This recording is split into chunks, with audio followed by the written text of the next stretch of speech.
সাত্তার ভাই, আজকে থেকে আপনার যা যা খেতে মন চাইবে খাবেন, আর যা যা করতে ইচ্ছা হবে করবেন। কেন ডাক্তার সাহেব?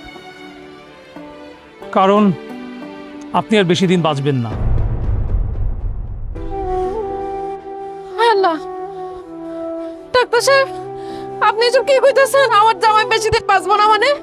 ওর কি হয়েছে? আপনার স্বামীর ক্যান্সার ধরা পড়ছে, একদম লাস্ট স্টেজ। আপনারা ওনাকে নিয়ে আসতে অনেক দেরি করে ফেলেছেন, এখন আর আমাদের হাতে করার কিছুই নাই। আমার মনে হয় ওনাকে অন্য কোথাও নিয়ে চিকিৎসা করিয়েও কোনো লাভ হবে না। তার চাইতে বরং ওনার যদি কোনো শেষ ইচ্ছা থাকে সেটা পূরণের ব্যবস্থা করেন। না না, আমি বিশ্বাস করি না। আমার ভাইজানের কিছু হইতে পারে না।